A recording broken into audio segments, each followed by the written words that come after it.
అంటే దాదాపు 17 సంవత్సరాల 17 ఇయర్స్ ఏజ్‌లో ఉన్నప్పుడు ఇద్దరమే ఇద్దరు ఇంకొక ఇద్దరు నలుగురుగా కొట్లాడుతా ఉన్నప్పుడు ఆహ్, నాకు ప్రభువు నమ్మకమునుపుండే నా టెంపర్ ఎలాగుంటది అనంటే కొట్టినా ముందుండాలా, మాట అన్నా ముందుండాలా, పని చేసినా ముందుండాలా, ఏదైనా ఫస్ట్ మనదే ఉండాలా, తర్వాత అవతలోళ్ళది ఉండాలా. ఎందుకంటే వాళ్ళు ముందే మన మీదకొచ్చి ఏదైనా చేస్తే మనం అవతల వాళ్ళనేమి చేయలేమేమో. కాబట్టి ఫస్టే మనం చేసేస్తే అంటే అవతల వ్యక్తిని ఏదైనా మనం చేయగలిగితే అవతల వ్యక్తి మనకి బెండ్ అయిపోతాడు అన్నటువంటి మైండు నాకుండేది.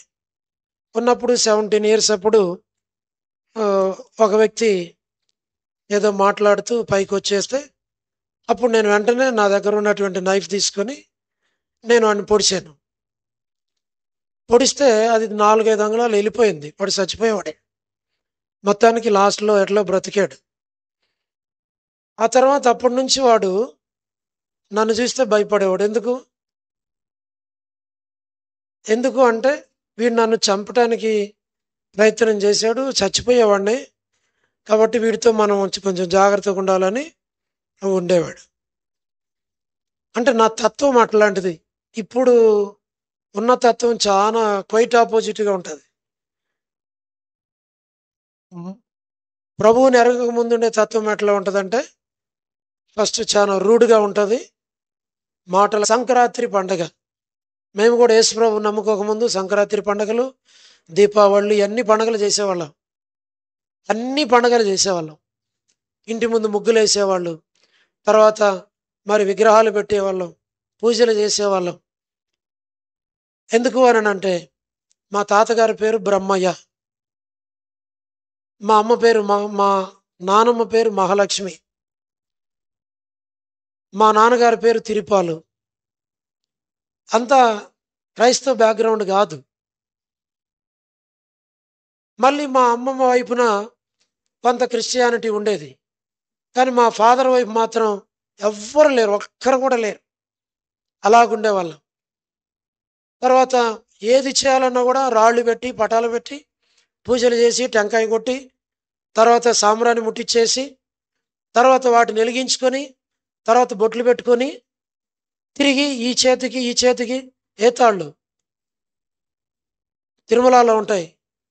మీకు ఆ తాళ్ళు ఎవరైనా కట్టుకున్నారా? ఆ! నల్లగా ఉంటాయి తాళ్ళు. ఆ తాళ్ళు సంవత్సరానికి ఒకసారి ఎళ్లి కట్టుకొని, ఈ చేతికి కట్టుకునేవాళ్ళం. అట్లా ఉండేవాళ్ళం. ఆ తర్వాత వాళ్ళెవ్వరు నమ్మరు. ఎంతమంది చెప్పినా నమ్మరు. ఆ తర్వాత ఏదో ఒక సందర్భంలో దేవుడు దర్శించేదానికి ఏదో ఒక రోగం పెడతాడు. ఏదో ఒక రోగం పెట్టినప్పుడు, ఆ రోగానికి ఎక్కడ పోయినా తగ్గకపోతే చివరికి ఇంకేం చెప్తారు? యేసు ప్రభు దగ్గరకు పొండి. యేసు ప్రభు దగ్గరకు పోతే, యేసు ప్రభువుని నమ్ముకుంటే మీకు బాగైపోతదని చెప్తారు. అప్పుడు మా అమ్మకి బాగలేకుండా వస్తే అన్ని దగ్గరకి అన్ని దేవుళ్ళు, అన్ని పూజలు, అన్ని పునస్కారాలన్నీ చేసిన తర్వాత ఎక్కడ నయం కాకపోతే అప్పుడు చెప్పారు, "ఒక 7 వారాలు మరి మందిరానికి తీసుకెళ్ళండి" అనంటే అప్పుడు మా ఫాదరు మా మదర్‌ని మందిరానికి తీసుకెళ్ళాడు. ఎప్పుడు 1981 సంవత్సరం. అప్పటి వరకి మా ఇంట్లో బైబిల్ గాని, లేకపోతే ప్రార్థన గాని, గుడి గాని, వందనాలు, స్తోత్రాలు, బైబిలు, ఆరాధన ఇవన్నీ ఇనలేదు, కనబడలేదు, అడ్రస్సే లేదు. అది బ్యాక్‌గ్రౌండ్. అప్పుడు 7 వారాలు తీసుకెళ్ళమంటే తీసుకెళ్ళిన తర్వాత 7 వారాలు తీసుకెళ్ళిన తర్వాత ఎక్కడ తగ్గనటువంటిది మా అమ్మకి తగ్గిపోయింది. బాగైపోయింది. అప్పుడు దేవుడిని నమ్ముకుంది. ఎక్కడ చెన్నై జెహోషామాలో అక్కడ 1981 అక్కడ కాన్వొకేషన్‌లో మా అమ్మ ప్రభువుని నమ్ముకుంది. ఆ తర్వాత మరలా రెండో సంవత్సరం రోజు 82లో మా ఫాదర్ నమ్ముకున్నాడు. నమ్ముకున్న తర్వాత అప్పుడు పేరు మార్చి మా ఫాదర్ నేమ్ ఏంటంటే ఇజ్రాయేలు. ఇంక వాళ్ళిద్దరు ప్రభువుని నమ్ముకున్నారు. ఇంక మేము ఎవరు నమ్ముకోలే. అప్పటికి ఇంక మాకు రక్షణ, మాకు ఇంట్లో కూడా రక్షణ లేదు. మా మదరు, తర్వాత మా ఫాదర్.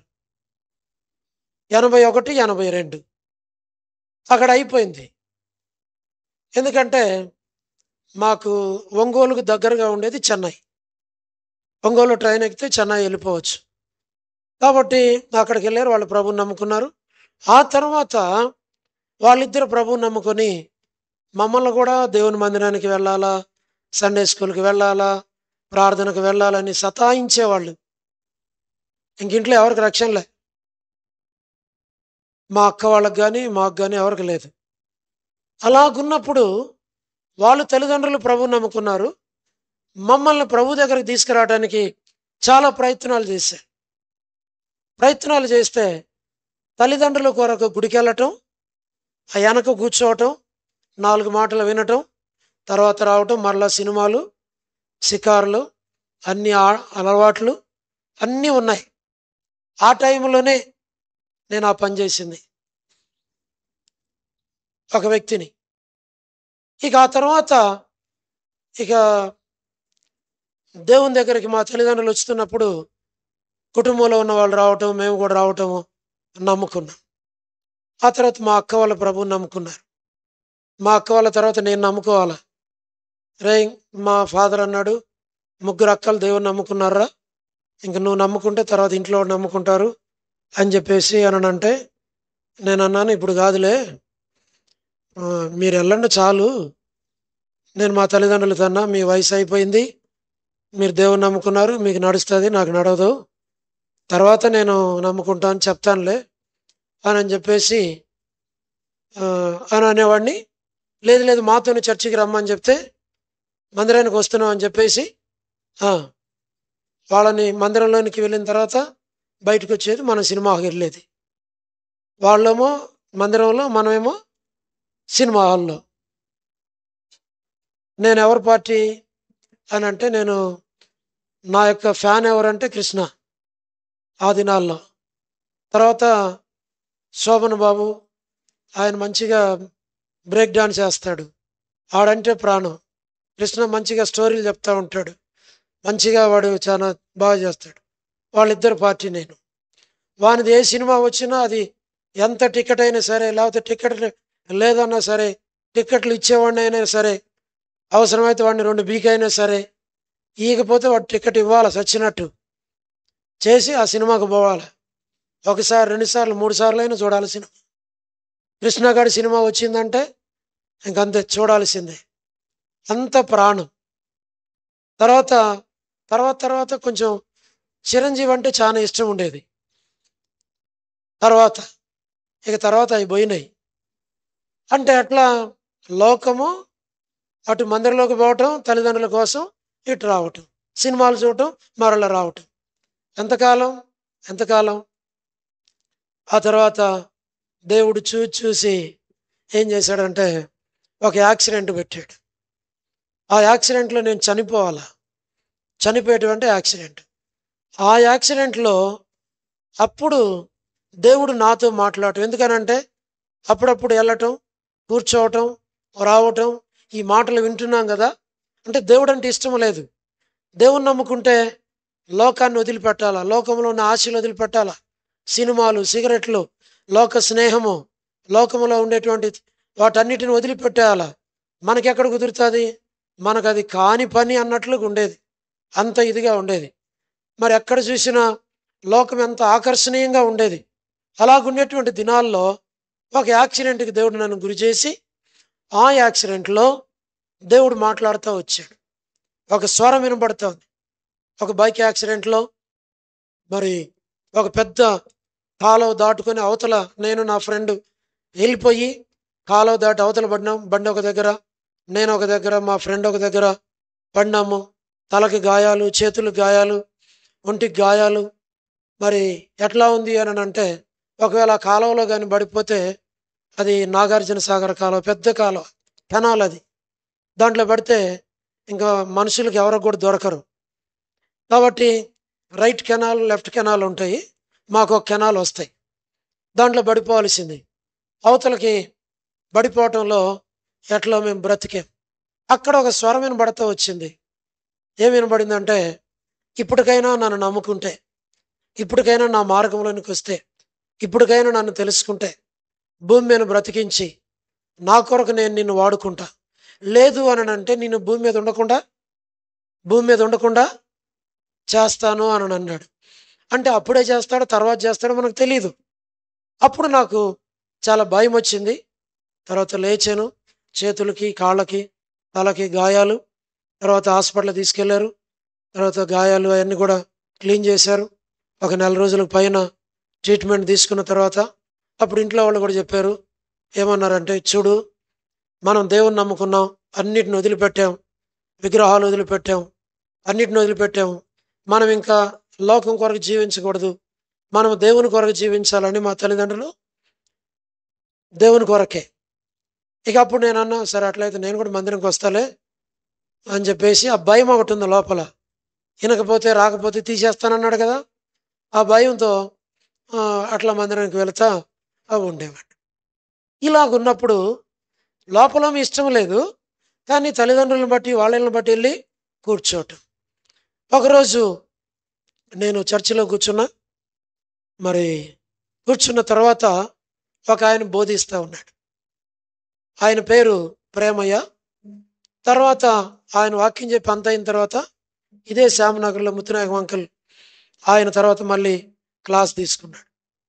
వీళ్ళిద్దరూ వాక్యం చెప్తూ వచ్చినప్పుడు నాతో మాట్లాడుతూ వచ్చారు. 1985 సంవత్సరం మే మాసం 25వ తేదీ యూత్ క్యాంపులో బలవంతంగా వెళ్ళా, కూర్చున్నా. మరి ఆ పాటలు వినటానికి బాగానే ఉంటాయి, వాళ్ళు పెట్టే భోజనం బాగానే ఉంటుంది. తర్వాత కొంచెం గేటు దగ్గరకు వచ్చిన తర్వాత బయటికి రానియటానికి వాళ్ళు రానియరు. పెన్ను కొనుక్కోవాలా, నోట్బుక్ కొనుక్కోవాలా, ఇంకేదైనా సోపు కొనుక్కోవాలని చెప్పేది బయటకు వచ్చేది. ఒక 2 అవర్స్ 3 అవర్స్ తిరిగేది. తర్వాత భోజనం టైంకి వెళ్ళేది క్యాంపుకి. అట్లా చేసేవాళ్ళం. అంటే రక్షణ లేదు కదా. ఆ తర్వాత ఆ క్యాంపులో 85వ సంవత్సరంలో వీరిద్దరు మాట్లాడినప్పుడు దేవుడు బలముగా మాట్లాడాడు. అప్పుడు నేను తీర్మానం చేసుకున్నా, సరే ప్రభా, నేను ఇంక నీ కొరకే జీవిస్తాను అని. ఆ 1985వ సంవత్సరం మే మాసం 25వ తేదీ అప్పుడు నా జీవితాన్ని దేవునికి ఇచ్చేసాను. ఎట్లా ఇచ్చానంటే, ప్రభా, ఈరోజు వరకు నేను జీవించిన నా జీవితము నా కొరకు జీవించాను, ఇంక ఇప్పుడు నీ కొరకు అన్నీ వదిలిపెట్టి నీ కొరకు జీవిస్తాను అని చెప్పేసి తీర్మానం చేసుకొని దేవుని చేతిలో పెట్టాను. అప్పుడు వాళ్ళు ఏం చేశారంటే, నాతో ప్రార్థన చేయించి, నా మీద కూడా చేయబెట్టి ప్రార్థన చేసి నాకు కొన్ని వాక్యాలు ఇచ్చి, యేసుప్రభు నీ పాపాలు క్షమించాడు, నీ జీవితం మార్చబడింది, ఇక నువ్వు బైబిల్ చదివి ప్రార్థన చేసుకొని చెప్పి వాళ్ళు ప్రార్థన చేశారు. అయిపోయింది. అప్పుడు నేను కూడా ప్రార్థన చేయమన్నారు, చేశా. నా పాపాలన్నీ ఒప్పుకుంటే అప్పుడు నాకేం కనబడతా వచ్చాయనంటే, నా పాపములు నాకు కనబడతా ఉన్నాయి. ఎట్లా కనబడుతున్నాయి? నేను చేసిన పొరపాటులు, నేను కొట్లాడిన కొట్లాటలు, నేను ఎవరినైతే కొట్టానో, ఎవరినైతే తిట్టానో, ఎవరితో అయితే గొడవ పడ్డానో, ఎట్లా చేశానో అవన్నీ కూడా నాకు కనబడతా ఉన్నాయి. దేవుణ్ణి ఎరగక మునుపు నా జీవితం అంతా కూడా ఇట్లా ఒక రీల్ లాగా వెళ్తూ ఉంది. వాటన్నిటినీ నేను ఒప్పుకొని అవును ప్రభా, నేను ఈ తప్పు చేశా, నా కొరకు నువ్వు చనిపోయినావు, ఇది నేను చేశా అని అన్నీ ఒప్పుకున్న తర్వాత 1 2 3 4 అన్నట్లు వెళ్ళిపోయి ఇక లాస్ట్ అంతా ఏమి లేకుండా రీల్ ఎట్లా క్లోజ్ అవుతుందో అలా క్లోజ్ అయిపోయింది. ఇంకేమన్నా ఉండయా? ఇంకేమి లేవు. అన్నీ ఒప్పుకున్న తర్వాత అప్పుడు నా హృదయం ఏమైపోయింది? చాలా తేలిగ్గా అయిపోయింది, ఫ్రెష్గా ఉంది. అప్పుడు వాళ్ళు ప్రార్థన చేశారు, నేను ప్రార్థన చేసి అయిపోయినాక అప్పుడు నా హృదయంలో నెమ్మది, సమాధానం కలిగింది. అప్పుడు నాకేమనిపించిందంటే, ఇంకా మనము లోకము కొరకు జీవించకూడదు. అంటే మనకు తెలియదు, నరకం ఉందని తెలియదు, దేవుడు ఉన్నాడని తెలియదు, మరి ఇవన్నీ ఉండయని మనకి తెలియదు. ఇప్పుడు తెలిసింది. కాబట్టి ఇప్పుడు మనం ఏం చేయాలా? స్నేహితులకు దూరంగా ఉండాలా? లోకానికి దూరంగా ఉండాలా? ఆ! అన్నిటికి దూరంగా ఉండాలా? బైబిల్ తీసుకోవాలా? దేవుని మందిరానికి వెళ్ళాలా? దేవుని కొరకు జీవించాలా? ఆ తీర్మానం చేసుకొని వచ్చిన తర్వాత అప్పుడు మా డాడీ నాకు రెఫరెన్స్ బైబిల్ కొనిచ్చాడు. ఆ బైబిల్ చదువుకోవటం, మందిరానికి వెళ్ళటం, దేవుని మందిరంలో అన్ని పనులు చేయటం. ఎందుకు అనంటే దేవుని మందిరానికి వెళ్ళకపోతే మరలా లోకము ఎక్కడ నా మీద దాని ప్రభావం ఉంటుందోనని ఇక లోకంలోకి వెళ్లకుండా, స్నేహితుల దగ్గరకు వెళ్లకుండా, ఇక వాళ్ళు కనబడినా కూడా పలకరించకుండా వాళ్ళకు దూరంగా వెళ్ళటం, మందిరంలో ఉన్నటువంటి దేవుని బిడ్డలు పరిచర్య ఇలాగ జీవిస్తూ ఉండటం. అలాగున దేవుని మందిరంలోనే అన్ని పనులు అన్ని దేవుడు నేర్పిస్తూ వచ్చాడు. ఆ బైబిల్ ఇప్పటికీ నా దగ్గర ఉంది. మా డాడీ కొనిచ్చింది. దాన్ని జాగ్రత్తగా అలా పెట్టుకున్నా. ఆ తర్వాత బాప్తిసం తీసుకున్నా. ఆ తర్వాత 89లో నేను సేవకు వచ్చా. అంటే 85లో రక్షించబడినా. 85 అయిపోయిన తర్వాత 87లో నీటి బాప్తిసంలో సాక్ష్యం తీసుకున్నా. 89లో నేను దేవుని సేవకి సమర్పించుకొని వచ్చేసాను. దేవుడు నా జీవితాన్ని మార్చాడు. అంటే దేవుడు చేసిన కార్యం ఎలాంటిది అనంటే, అంటే ఆ సిలువ కార్యము అలాగూ చేశాడు. అలాగున చేశాడు. జీవితం మార్చబడింది. అంటే యేసు ప్రభువు సిలువ, ఆయన గాయాలు, ఆయన కార్చిన రక్తము, ఆయన మరణము, ఆయన పునరుద్ధానము, ఆయన నా కొరకు చేసిన ఆ త్యాగము అది నాలో పనిచేసింది కాబట్టి నాకు మనశ్శాంతి, నెమ్మది, సమాధానం, సంతోషం అనేది నాకు కలుగుతూ వచ్చింది. అందుకనే నా తల్లిదండ్రులు నన్ను మార్చాల, నా బంధువులు నన్ను మార్చాల, నా స్నేహితులు నన్ను మార్చాల, నా తెలిసిన వాళ్ళు నన్ను మార్చాల, ఎవరో నన్ను మార్చాల. నన్ను మార్చింది ఎవరోనంటే నా ప్రభువే, ఆయన సిలువే, ఆయన రక్తమే, ఆయన యొక్క మరి మరణ భూస్థాపన పునరుద్ధానములో నేను ఐక్యపరచబడిన వాడినై రక్షించబడిన ద్వారా జీవితం పూర్తిగా మార్చబడింది. ఆ తర్వాత దేవుని బిడ్డగా దేవుని కొరకు జీవించడం. ఇప్పుడు ఎట్లా అంటే ఆ తర్వాత నాకు క్వైట్ ఆపోజిట్. ఒకప్పుడేమో అలాగుండేవాడిని, ఇప్పుడు అలా కాదు, పూర్తిగా దేవుని వైపు. ఒకప్పుడు లోకంలో ఉన్నప్పుడు సినిమా చూసి బయటకు వస్తానే దాదాపు 7-8 పాటలు బయటకు వస్తూనే పాడేవాడిని. మస్తుగా పాడేవాడిని సినిమా పాటలు. ఇప్పటికి కూడా చాలా గుర్తుంటాయి. కానీ మనం ఏం చేయకూడదు, వాటిని మనము పాడకూడదు. అది ఒకప్పుడు గత జీవితం. ఇప్పుడు దేవుళ్ళనికి వచ్చిన తర్వాత దేవుని పాటలు, దేవుని వాక్యము, దేవుని సన్నిధి, దేవుని బిడ్డలు, దేవుని కొరకు. ఇది 4వ రకమైనటువంటి సాక్ష్యం. ఇది ఏ మనుషుల వలన కలిగింది కాదు. దేవుడే దర్శించి, దేవుడే మార్చి, దేవుడే కార్యం చేసి, దేవుడే నిలవబెట్టుకున్నాడు. కాబట్టి సాక్ష్యములో ఏముండాలి అనంటే, సాక్ష్యములో ఏముండాలా? యేసు ప్రభు సిలువ, యేసు ప్రభు దర్శించటం, యేసు ప్రభు కార్యము, యేసు ప్రభు మరణించి తిరిగి లేచాడు, జీవితాన్ని సంపూర్ణంగా మార్చాడు. అయిపోయింది నా జీవితం. అంటే ప్రభు నన్ను మార్చివేసినాడు. ఆ తర్వాత ఇంకెన్నో కార్యాలు ప్రభు చేశాడు.